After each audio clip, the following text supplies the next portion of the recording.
Autónoma de San Luis Potosí. La Universidad Autónoma de San Luis Potosí presenta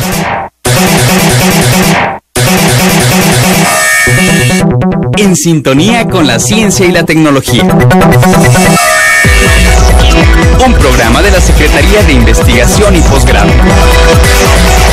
88.5 FM y 1190 AM. Radio Universidad. Síguenos también en Facebook y Twitter. ¿Cómo está? Buenas tardes. Bienvenidos a este su programa En Sintonía con la Ciencia y la Tecnología de la Secretaría de Investigación y Posgrado. Y por supuesto es un programa para usted, de esta radio, que es Radio Universidad. Estamos transmitiendo completamente en vivo, que es lo que más nos gusta, estar completamente en vivo con usted. Este 18 de junio, a esta hora, a las 12 horas, a través del a través del 88.5 de FM Internet. Y bueno, el sábado retransmitiendo este programa a las 10 de la mañana a través del 1190 de AM. La verdad que nos da muchísimo gusto que usted esté con nosotros y compartiendo como cada semana esta hora. Ya próximamente tendremos nuestro aniversario y le platicaré cómo vamos a hacer este festejo. Y bueno, por supuesto que el más festejado siempre va a ser usted, porque nuestro objetivo es llevar aspectos de ciencia, de tecnología y de posgrado, tanto de esta universidad como de otros espacios universitarios que están en nuestro estado y a nivel nacional e internacional, por supuesto también, para que usted los conozca, para que usted los sienta suyos y sobre todo para que usted tome de ellos aquello que le pueda servir en la vida cotidiana, en la práctica. Finalmente, en la existencia que tenemos en esta tierra, pues no todos somos especialistas de todo, no hay ningún ser humano que pueda ser experto en todas las áreas del conocimiento, y eso nos invita precisamente a considerar la necesidad de conocer lo que los demás hacen, y que ese es nuestro objetivo. Así es que ojalá que nos empiece a llamar al 826-1347, también que se comunique a través de las redes sociales Facebook En Sintonía con la Ciencia y la Tecnología, a través del Twitter Sintonía CYT, porque el día de hoy tenemos a un gran invitado que trata temas a lo mejor que se dirán un poco densos, pero muy importantes porque son parte de un proceso, que es el doctor Edgardo Ugalde Saldaña, del Instituto de Física de esta máxima casa de estudios, que además él de manera, la verdad que siempre nuestros invitados comparten precisamente sus inquietudes, sus intereses. Y hoy nos trajo un libro que él dice que le gustó muchísimo y que estudió en una época de su vida y que lo leyó, y bueno, que al rato también nos platicará por qué la elección de este texto, que se llama Adolfo Bioy-Cáceres, La invención de Morel. Ese es el título, La invención de Morel como tal. Es de una biblioteca aniversario. Eso es parte de lo que es la edición. El prólogo es de Mariana Enríquez, y bueno, él nos lo trae para compartir precisamente esta lectura, que de seguro usted también le va a ser muy interesante, y ojalá que nos llamen al 826-1347 a través de las redes sociales o a través de mi correo electrónico. Mi nombre es Lizzy Navarro, como usted ya lo sabe, y es lizzy@uaslp.mx. Y ahora sí vamos a darle la cordial bienvenida al doctor Edgardo Ugalde Saldaña. Bienvenido, doctor. Muchas gracias. Estoy muy contento de estar aquí con ustedes el día de hoy. Y pues qué bueno que me invitaron. Del Instituto de Física. ¿Potosino? Sí. Yo soy de Río Verde, sí. De Río Verde. Somos pegaditos. Yo soy de Cárdenas. Es que todos saludos a los que nos escuchan, porque también este programa lo tenemos en vivo a través de Internet. Y el Internet pues también fue posible gracias a lo que han hecho los físicos, ¿verdad? Sin lugar a dudas. Lo vemos en la parte de contenidos, como el WhatsApp, como estos, pero sin lugar a dudas los físicos pues han contribuido en todos estos procesos. Y me gustaría que me comentara, doctor Edgardo Ugalde, algunos elementos fundamentales de su currículum, donde estudió, su formación. Yo estudié la licenciatura y la maestría aquí en la universidad, la maestría en el instituto donde ahora trabajo. En el Instituto de Física. Sí, y después me fui a hacer mi doctorado. Tuve que hacer otra maestría en Francia y luego el doctorado. Y luego me regresé, regresé bien rápido. ¿Fueron 2 maestrías? ¿Por qué 2 maestrías? Pues es un poco raro porque de hecho la principal razón es porque yo no hablaba francés. Entonces, el cuate que me contactó para que me fuera yo a hacer el doctorado allá, me recomendó que hiciera la maestría para que aprendiera francés. Claro. Entonces, eso fue un año bien difícil porque tenía que aprender matemáticas al mismo tiempo que aprendía francés. Estuvo completo. ¿Pero ahora un experto en francés? Bueno, pues ya tantos años. Y luego el doctorado. ¿Y en qué es el doctorado? Yo estudié en un instituto de física teórica donde había matemáticos y físicos, y a mí me tocó estudiar los aspectos matemáticos de la turbulencia. La turbulencia, ¿cómo? De los fluidos, la turbulencia de los fluidos. Bueno, hay un montón de enfoques para entender la turbulencia. Y la turbulencia, pensando como para la vida cotidiana, ¿dónde la podemos ubicar nosotros, la turbulencia? Por ejemplo, un aspecto en el que es muy recurrente lo de la turbulencia es a los ingenieros que hacen diseños de submarinos o que hacen aerodinámica o aviones o lo que sea, les interesa mucho controlar los fluidos, la turbulencia, porque eso desestabiliza para los submarinos en particular les preocupaba un montón en aquel tiempo que yo estaba estudiando, porque digamos, los enemigos habían desarrollado técnicas para detectar submarinos utilizando las trazas de turbulencia que dejaban, hasta podían saber qué tipo de submarino era de acuerdo a la turbulencia que generaba y todo eso, ¿no? Era una época también en los 80s, también pues con la Guerra Fría, a mí me tocó más para acá, pero todavía había ¿En qué año fue? Yo hice mi doctorado empecé en 93 a 96. 93 a 96. Eso quiere decir que ya estamos en la época, ya en teoría un poco con la caída de la URSS, ya no tanto, pero les interesaba mucho investigar yo creo eso. Que sigue siendo el gran tema, porque quieren hacer aparatos que sean indetectables, y en los aparatos submarinos son detectables por las trazas que dejan, por el sonido, claro, o por las trazas que dejan en el fluido, ¿no? Pero de alguna manera sería ese sector, para el sector cotidiano de la población en general, también es muy positivo en el sentido de que ubica precisamente los riesgos, Hay una aplicación de turbulencia que no sé, la verdad es que yo no estoy muy conectado con la parte de ingeniería, pero se discutía en aquel tiempo, era cuando uno quiere difundir una sustancia en un medio, en el aire, ¿no? No sé, por ejemplo, puede ser hasta un perfume, lo que sea.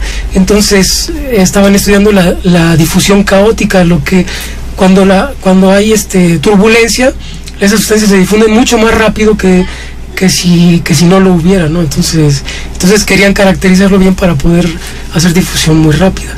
Yo no sé en qué quedó eso, pero esa parte. Pero entonces entender la turbulencia como movimiento del aire, o movimiento del aire o de los fluidos. Sí, esa parte.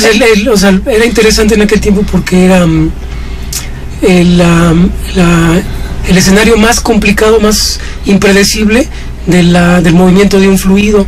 Entonces era imposible caracterizarlo como se hace tradicionalmente con ecuaciones deterministas. Se tenía que hacer una modelización estocástica, más bien, como si fuera un proceso probabilista. Y eso fue lo que, esa parte fue la que yo estudié en aquel tiempo. Y eso lo ubicamos obviamente en el mar, por ejemplo, lo ubicamos en los lagos, lo ubicamos en las presas naturales y artificiales. Sí, siempre que hay un movimiento de un fluido y que se encuentra como un obstáculo, entonces va a haber, y si el movimiento es suficientemente rápido, entonces va a haber turbulencia. ¿Y esa parte matemática la que tú estudiaste? ¿Y relacionada con la biología? No, eso vino mucho más tarde. Bueno, sí, es que yo me gradué en el 96, entonces me dediqué a esos aspectos de procesos estocásticos durante más o menos 10 años, y luego como en el 2006 por ahí me empecé a interesar en las cosas de la dinámica de los sistemas biológicos, y eso, ya tengo trabajando en eso como 10 años. Como 10 años. Menos, ¿en qué año regresas aquí a la universidad? Empecé en 97. Oye, y antes de continuar con esta parte académica de investigador, ¿por qué nos traes precisamente este libro? Que el público escuche, ¿por qué es interesante para ti este texto, La invención de Morel? A mí este es un libro de ciencia ficción, y en América Latina yo creo que Bioy Casares es como el máximo representante, y esa novela es para mí la mejor novela de ciencia ficción en español, escrita en español. Bueno, no nomás yo pienso, eso también el mismo Borges lo decía, ¿no? que era la más bonita de las novelas de ciencia ficción. A mí cuando era estudiante de licenciatura me encantaba, pues estaba chavo, me gustaba mucho eso. Todavía me gustan esos temas, ¿no? Pero en ese tiempo descubrí a estos escritores y entonces guardo muy bonitos recuerdos de esta novela en particular, y tiene mucho que ver con realidad virtual. Es bueno para que la gente seguramente muchos la conocen, ¿no? Pero porque es clásica, pero lo que es increíble es cómo en el tiempo en la que se escribió, que son mediados del siglo XX, ya tenían esa perspectiva de lo que probablemente iba a venir. Está muy padre, me gusta mucho. Esa ciencia ficción que en su día se convierte en realidad.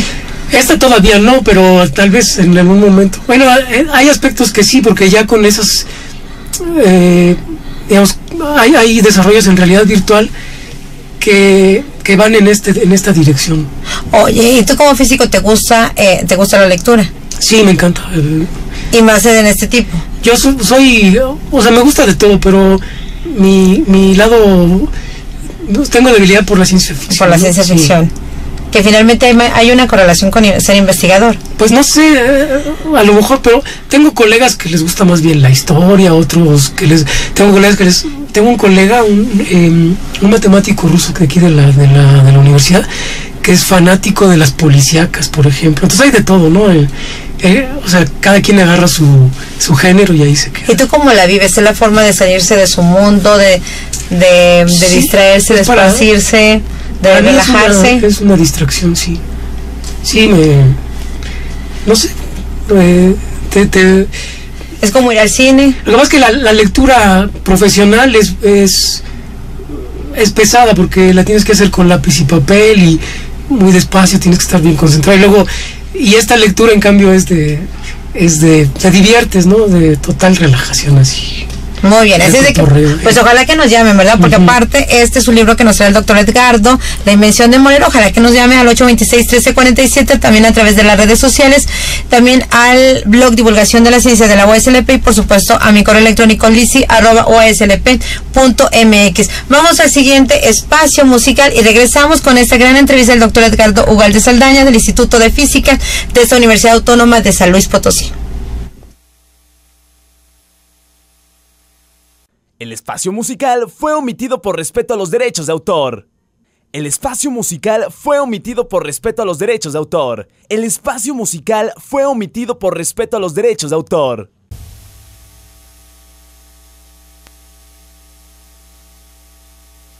Regresamos en su programa en sintonía con la ciencia y la tecnología el día de hoy, 18 de junio. Qué bueno que nos acompaña. Ojalá que nos pueda llamar al 826-1347 a través de las redes sociales Facebook en sintonía con la ciencia y la tecnología, a través del Twitter @sintonía CYT. El día de hoy, nuestro invitado, el doctor Edgardo Ugalde Saldaña, nos ha traído un libro muy interesante de ciencia ficción, se llama La invención de Morel. Ojalá que alguno de ustedes se comunique para llevárselo. Y bueno, también comentarle que el próximo 9 de julio cumplimos el segundo aniversario de este programa. Ojalá que no se despegue estas emisiones para pronto informarle acerca de cómo va a ser este festejo. Y bueno, al doctor Edgardo Ugalde le estábamos preguntando sobre su trayectoria, sobre el porqué del libro, de este interés por estas obras de ciencia ficción, y nos comentabas también que en esta investigación, finalizando el doctorado sobre las turbulencias, ¿verdad? En los fluidos, después obviamente hubo una evolución en tu investigación. ¿Y hacia dónde se fue esta evolución? Bueno, o sea, no fue así tan abrupto, poco a poco. Digamos, esta parte de turbulencia está relacionado con estudios más amplios sobre lo que se llama el caos espaciotemporal, o sea, cosas que son complicadas en el espacio y en el tiempo. Y normalmente esas cosas se modelan como en estructuras que se llaman redes. Normalmente son redes regulares.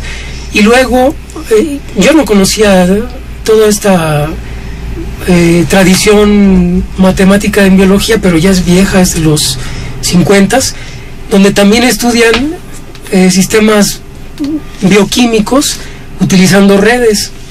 Entonces, de alguna manera se juntaron las dos cosas, ¿no? Pero dejó de ser complejo espaciotemporalmente y se convirtió en algo complejo estructuralmente, que son las redes bioquímicas.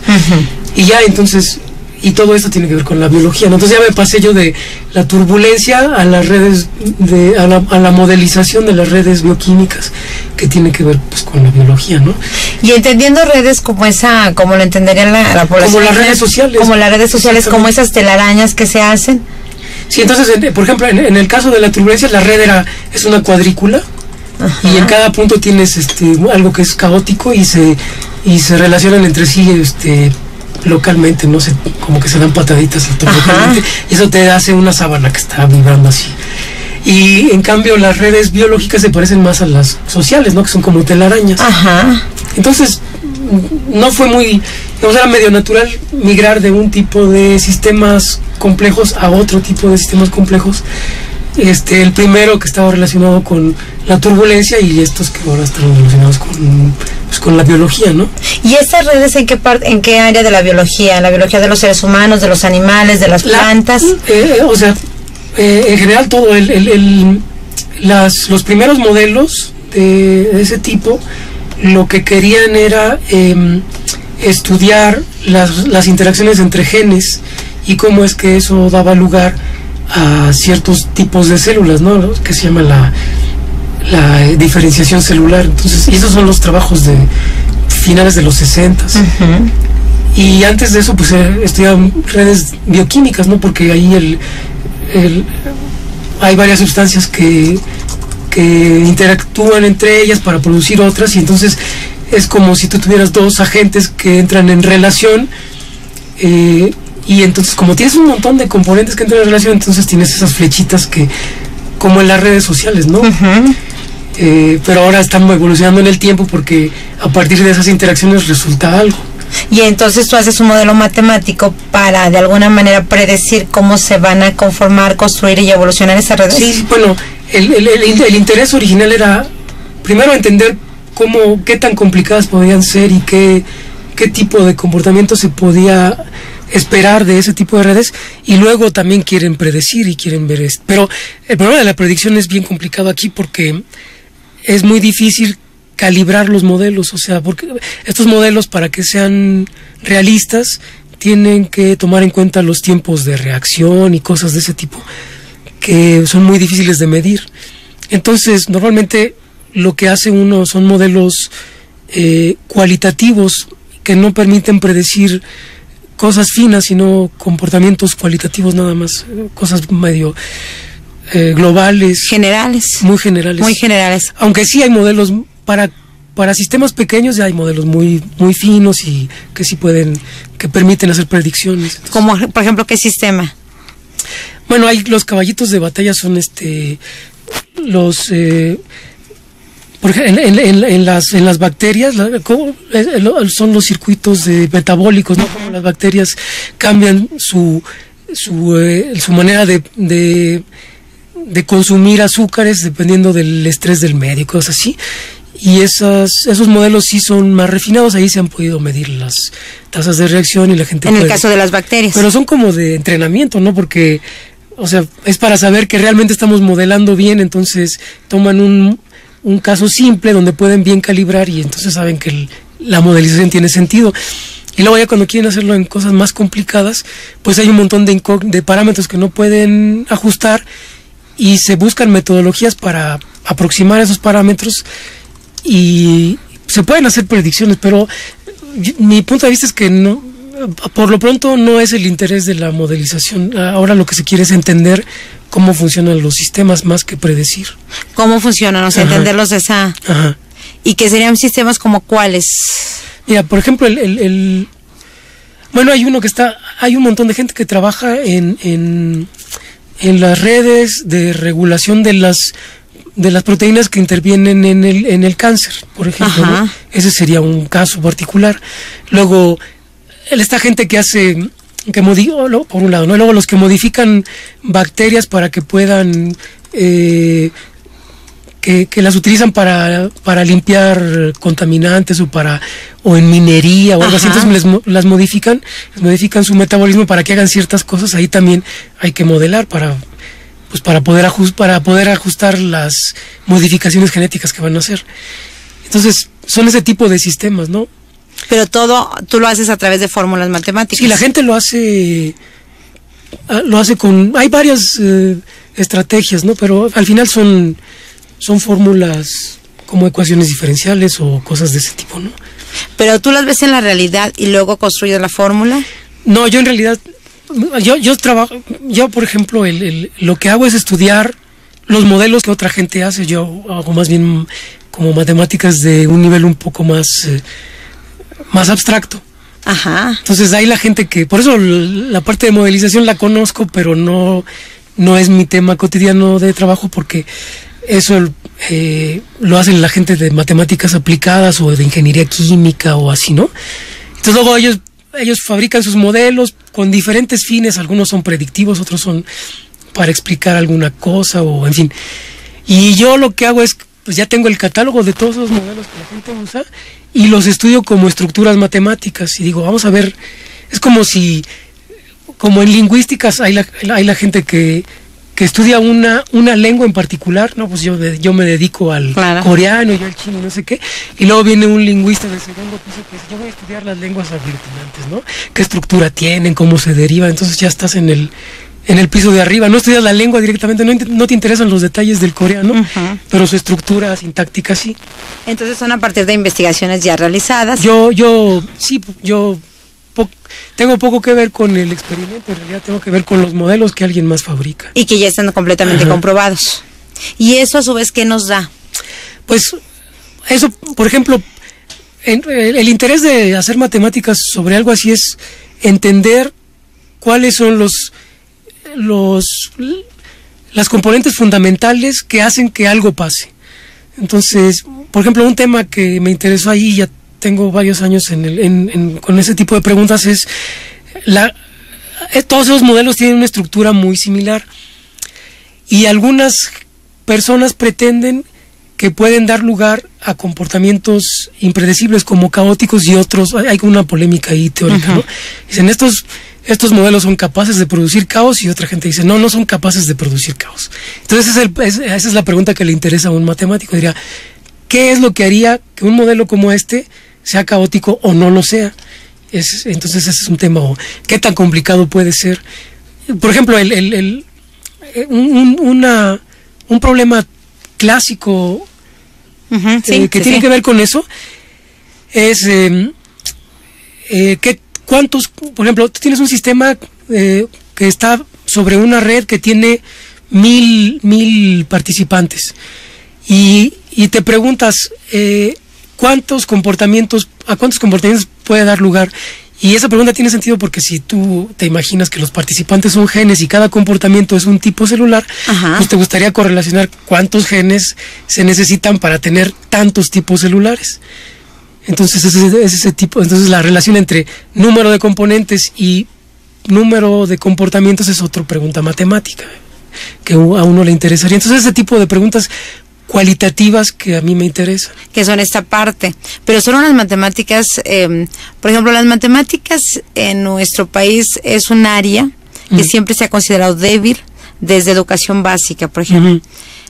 Tu nivel es un nivel que se puede comparar, por ejemplo, con el que se desarrolla de investigación en otros países del mundo. Pues sí. Bueno, sí, o sea, ya en el nivel en el que estamos, en realidad la identidad nacional medio se pierde, ¿no? Uno ya, o sea, y a través del canal de YouTube, también divulgación CIP UASLP. Así es que no se vaya porque continuamos con esta entrevista y no se olvide que estamos regalando porque bueno, nos lo trajo el doctor Edgardo, este libro, La invención de Morel.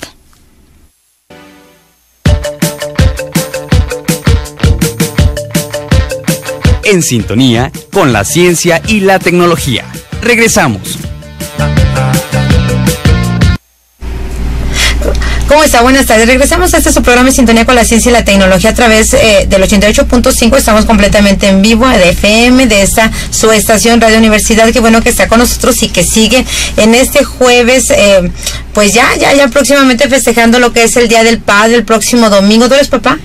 De nuestro invitado Edgardo, ¿todavía no eres papá? Pues tengo una niña, pero es hija de mi esposa, pero hace las funciones como tal. Soy como ayudante de papá. ¿Verdad? Sí. Y bueno, pues muchas felicidades a todos los papás el próximo domingo, que se la pasen muy bien. Por supuesto que mi padre, Saúl Navarro, mi esposo Antonio Pantoja, y porque esta es una misión muy importante, esto de ser padres. Yo creo que también debe de haber una evolución en la educación y tal vez yo creo que aquí pues tenemos también que prepararnos como padres, y eso de nunca nos enseñaron a ser padres pareciera un argumento ya no válido en la actualidad.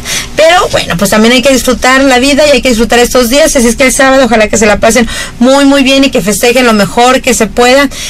Y dicen por ahí también que los hijos somos muy ingratos, así es de que pues usted tampoco espere mucho, ¿verdad? Porque a lo mejor se puede decepcionar. Yo creo que aquí también hay que tener la conciencia de que uno hace una función como padre de familia y en esa función pues tenemos que vivir este proceso que nos toca en este espacio y en este momento.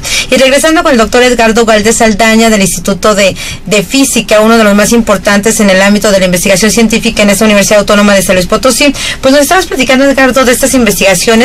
Yo le llamaría metainvestigaciones, ¿verdad? No sé si estoy en lo correcto. No, bueno, en realidad no son metainvestigaciones, más bien es la disciplina que en lugar de ser ciencias naturales son más bien matemáticas. Matemáticas, ¿no? Claro, pero es a partir de otras investigaciones que se realizan, ¿verdad?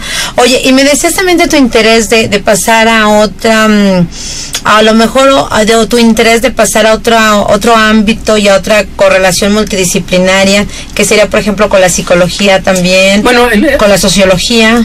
Sí, yo en general me interesa un montón lo que la gente llama sistemas complejos.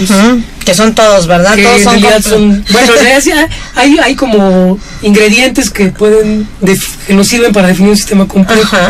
Se requiere que haya muchos participantes y que su interacción sea no trivial, o sea, que tengan una interacción sofisticada. Por ejemplo, de gusto, disgusto y con saltos abruptos y cosas así. Claro. Una vez que tienes esos ingredientes que son muchos participantes con interacciones complicadas, entonces ya tienes un sistema complejo. Y fíjate, por ejemplo, ahí quiero comparar, si por ejemplo nosotros en el área de ciencias sociales y humanidades, la complejidad, todos los fenómenos se recomienda verlos desde la complejidad, es decir, de un mismo fenómeno desde diferentes ángulos, de tal manera que no limitemos y solo verlo desde un ángulo, porque estamos determinados por las cuestiones culturales, sociales, físicas, y bueno, ustedes ven esa complejidad desde ese otro ángulo. Sí, entonces a mí me atrae, me llama la atención todo este tipo de fenómenos como fuentes de matemáticas. O sea, de ahí van a resultar primero modelos matemáticos y luego preguntas matemáticas sobre ese tipo de modelos que no son los modelos tradicionales que siempre se han usado en física, por ejemplo, que normalmente son nada complejos, son tal vez complicados, pero no son complejos. La vida es complicada y compleja, ¿verdad? ¿Y qué redes te gustaría estudiar de esos ámbitos? Bueno, me interesaría estudiar las redes de opinión, bueno, esas redes sociales, pero cuando tus interacciones tienen que ver con opiniones, gustos y disgustos, hay trabajos ya hechos que son interesantes y es padre porque muchos de los prejuicios que tenemos y que nos hacen pues predecir algo se ven o sea, no resultan ser así, ¿no? Hay muchos fenómenos contraintuitivos que tienen que ver, por ejemplo, si tú le pones un pequeño grado de contreras a los participantes, entonces de repente puede haber cambios que no se habían previsto, cambios de opinión. Ese tipo de fenómenos me gustaría estudiar. Bueno, en particular, por ejemplo, las redes de opinión, yo creo que sería interesante estudiarlas. Por eso nunca le atinan a las votaciones que estamos comentando. Porque hay fenómenos emergentes que no prevén y de repente sale, ¿y por qué salió esto? O sea, por ejemplo, ahora en las votaciones municipales seguramente hubo una componente de contreras. O sea, si tú pones un granito de contreras diseminado en toda la red, hay un umbral de repente que hace que se voltee dramáticamente la opinión. Pues de seguro que si tú empiezas a estudiar eso tendrás, no solo en México, de seguro en todo el mundo. Pero hay un montón, ya hay muchos estudios. Ya hay muchos estudios, sí. Pero finalmente no es, finalmente solo son pues hipótesis desarrolladas, sí. no llegando a leyes absolutas. Pues es que como la teoría, por ejemplo, del rumor, que también se desarrolla mucho en esto, es decir, inventar y lanzar un rumor que no sea verdad, es lo que genera. O no sé, por ejemplo, esa parte cuando se está en un concurso y todos se empiezan a perder, llega un momento del desánimo y que ya no se quiere participar. Pero bueno, sería muy interesante que tú lo estudiaras y nos dieras esos elementos. Sí, es uno de los temas que me interesa y está muy relacionado con otras redes complejas como las redes biológicas, ¿no? En realidad, estructuralmente se parecen mucho, hay ciertas diferencias, pero hay muchas cosas en común. Y bueno, lo que le interesa a las matemáticas es establecer equivalencias, ver qué es lo que hay en común y bueno, y identificar las diferencias. Oye, y matemáticamente, por ejemplo, también se podrían estudiar cuestiones de las redes de una familia, se podría estudiar, por ejemplo, también cuestiones del amor, del desamor, de la amistad. Sí, hay estudios. Un cuate mío estaba estudiando estas redes sociales con interacciones de amor y desamor, ¿no? Y tenía, no me acuerdo de los detalles, pero tenía resultados así también contraintuitivos. Parece que ¿como cuáles? Platícanos. Sí, parece que el desamor no es tan importante como, o sea, no tienen el mismo efecto que el, es que me estoy tratando de acordar, pero no me acuerdo muy bien. O sea, no es simétrico. Su conclusión es que no era simétrico la reacción ante el amor y el desamor. Como que uno es más, o sea, en su modelo, a pesar de que todo era simétrico, digamos, la asimetría estaba en las condiciones iniciales, como que al principio se quería más la gente y había poquitos que no se querían, pero él esperaba que las cosas evolucionaran a una situación simétrica y no pasaba, y luego dependía de la importancia, o sea, de qué tan conectado estaba el odioso. Resultaban comportamientos inexplicables, no, bueno, contraintuitivos. Si te interesa lo voy a checar porque no me acuerdo de los detalles, pero yo creo que a la población le interesaría mucho esta relación que hay, ¿no?, entre ambas disciplinas y entre realidades humanas, y cómo igual hasta a través de modelos matemáticos se puede dar pues respuesta también, y a lo mejor predicciones, ciertas predicciones. Luego hay otro que hay un montón de estudios de ese tipo, pero yo no conozco los detalles, nomás porque mis partes que hacen eso me platican. Hay los que tienen que ver con la honestidad. Parece que en estas redes también, bueno, y les ponen un parámetro ahí de honestidad, y las que son, que la honestidad absoluta es dañina, parece ser en esta red, que siempre tiene que haber un pequeño grado de mentira para que se puedan lograr consensos y cosas así. Bueno, hay un montón, hay kilos de estudios de este tipo de redes. Es muy divertido. Yo creo que esa parte, y que aparte que tú también lo hagas, también sería muy interesante. Pero esta cuestión de las matemáticas que comentábamos en el espacio musical, que es vista, por ejemplo, desde la educación básica, muy difícil. ¿Cómo le explicarías tú para que los niños, los jóvenes, las amas de casa que nos están escuchando, los señores, los padres de familia, pues alentaran a sus hijos que las matemáticas no son difíciles? ¿Cómo te gustaron a ti? Es que es complicado, o sea, lo que es complicado es el enfoque. Yo creo que el enfoque que tiene el sistema educativo hacia las matemáticas, pues no es el adecuado. Ajá. Pero yo creo que la forma de enseñar. Sí, y la forma en cómo lo ven, porque siempre la ponen como una disciplina aparte, algo así especial, o que aparte tiene que está subordinada a todas las demás disciplinas, porque es como, se parece un poco, yo creo que a la escritura, ¿no? Al español. Que también lo ven como algo aparte, que sirve, que tiene una cierta utilidad práctica y que aprendérselo a fuerza. Y bueno, entonces yo creo que en México somos malísimos para las matemáticas, pero también para la lengua. Sí. O sea, también tenemos unos problemas gravísimos para redactar e incluso para hablar y todo, ¿no? Y es que yo creo que en el fondo es un problema de enfoque que o sea, no está bien integrado al demás cuerpo de conocimiento. Yo no tengo recetas, no sé cómo se le puede hacer. A mí lo que me pasó es que yo tuve suerte en la secundaria, me tocó una muy buena maestra de matemáticas ¿Y en qué la veías tú buena? A ver, ¿qué tenía? Porque durante toda la primaria lo que me enseñaron, como a todos los niños, es a hacer cálculos, o sea, aritmética. La aritmética es lo que hay que hacer y tenemos que aprender a hacer cálculos. Y digamos, la parte más complicada de la primaria era aprender a hacer la raíz cuadrada, calcular raíces cuadradas, ¿no? Así que ese era el diablo.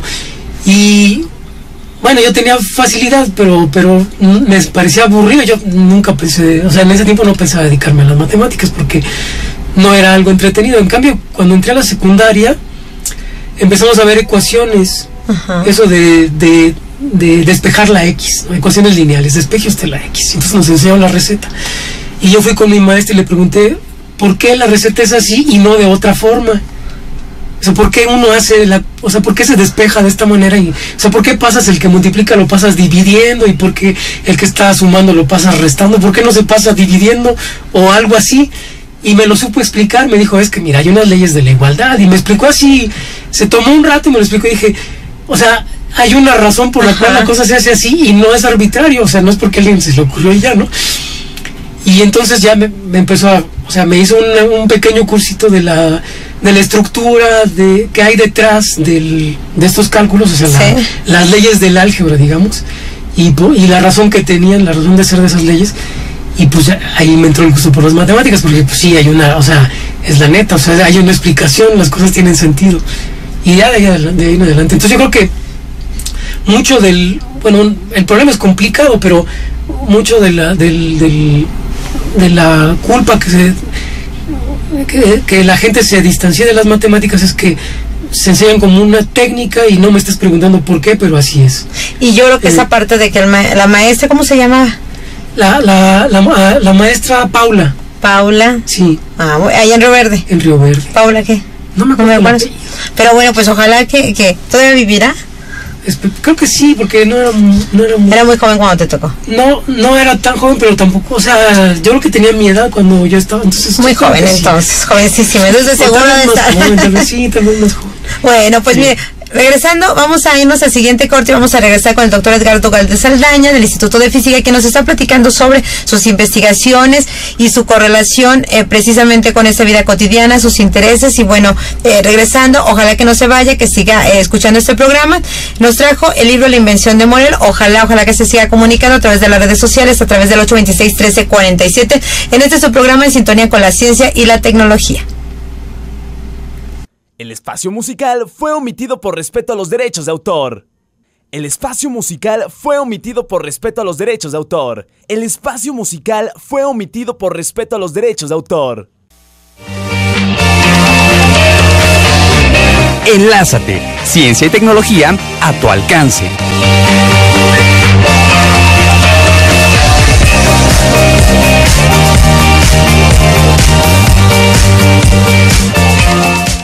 Regresamos a este su programa En Sintonía con la Ciencia y la Tecnología a través del 88.5 de FM de Radio Universidad. No se olvide, el próximo sábado a las 10 de la mañana vamos a retransmitir esta emisión a las 10 de la mañana. Y bueno, recordarle también que como todos los miércoles se publica la columna Eureka de Ciencia y Tecnología a tu alcance en el periódico El Sol de San Luis, donde también hablamos de ciencia, tecnología y posgrado. También tenemos el blog de divulgación de la ciencia, que la verdad que le agradecemos muchísimo que usted lo consulte, porque ahí presentamos actividades, divulgación en torno a diversos aspectos y sobre todo con relación a todas las disciplinas. Entonces es muy importante, por supuesto, que usted lo pueda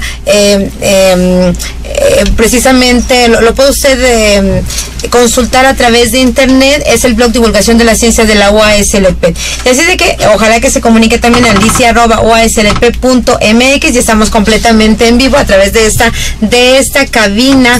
Y el día de hoy estamos con nuestro invitado, el doctor Edgardo Ugalde Saldaña, quien nos trajo el libro La Invención de Morel. Y miren, nos han hablado 9 personas, y como él es matemático, le voy a decir que públicamente nos diga un número del 1 al 9. El 7. El 7. Es el número de la plenitud, dicen. Dicen que es el número, ¿a poco? ¿Sí? ¿Y si es cierto? No sé. Los bíblicos dicen eso. Que es el número de la plenitud. Bueno, pues yo soy el 13, ¿verdad? Pero yo creo que el 13 porque naciste el día 13, ¿verdad? Pero a lo mejor, bueno, hay que estudiarlo también, ¿verdad? Pero sí, aparte el número primo, pero si hubieran hablado más de 13, tal vez habría escogido. Está bien, el 13. Muy bien. Entonces el libro se lo lleva Pilar Aldulain o Aldulain, algo, Aldulain, Pilar. A ver, ahorita me van a concretar, pero bueno, se lo lleva Pilar, y ojalá que venga antes del próximo miércoles. Lo vamos a publicar también en el blog de Divulgación de la Ciencia. Venga antes del próximo miércoles a recoger este libro aquí a las instalaciones de Radio Universidad. Se me acaba de caer en el celular. Bueno, es que estamos con el celular, con la computadora, con los documentos y con todos los papeles que tenemos aquí en este programa, que es completamente en vivo. Y estábamos hablando con el doctor Edgardo Ugalde Saldaña acerca de esta correlación y de sus estudios en torno a cuestiones de las redes sociales, cuestiones de la sociología, de la psicología, y bueno, comentando también que él es un investigador ya reconocido a nivel 3 del Sistema Nacional de Investigadores. Edgardo, eso quiere decir que tú tienes redes de investigación también, sí, que hay que estudiar, ¿verdad? Luego también las cuestiones matemáticas de las redes de los investigadores. Sabes que en Europa hay una agencia del gobierno europeo que emitió una convocatoria para que se estudiaran las redes de investigación. Claro. Y estaba bien financiado. Un amigo mío estuvo participando en esa red. Las querían caracterizar para poder pues optimizar el uso de los recursos y enfocar bien los temas, y bueno, yo no sé, pero se me hizo súper loco que investigadores estudiaran redes de investigadores. Eso fue un tema ahí en Europa. Muy interesante. Sí. Pero entonces ahorita tú tienes ya redes también por todos lados. Sí, pues todos los profesores de la universidad que hacemos investigación, pues estamos más o menos en la misma situación, y como te decía hace rato, una vez que empiezas a hacer investigación, pues entras en una comunidad así transnacional y tienes tus colegas por todos lados, pues. Y también alumnos de maestría y de doctorado. Sí. Y proyectos de investigación también financiados por CONACYT. Yo esencialmente de hecho, todos mis proyectos han sido financiados por CONACYT. ¿Y en este momento qué proyectos tienes? Tengo uno justamente sobre redes, de ciencia básica de CONACYT, y es el único que tengo. ¿Y este de ciencia básica es de redes todavía biológicas? En realidad son aspectos matemáticos de las redes. La inspiración principal pues son las redes biológicas, pero no se limita a redes biológicas. Son cualquier red en donde los participantes interactúen o ayudándose o estorbándose. O sea, son redes con interacciones duales, de estorbarse y ayudarse. Y La Universidad Autónoma de San Luis Potosí, Secretaría de Investigación y Posgrado, a través de la Dirección de Divulgación de la Ciencia, la Tecnología y el Posgrado, presentó En Sintonía con la Ciencia y la Tecnología. 88.5 FM y 1190 AM. Radio Universidad.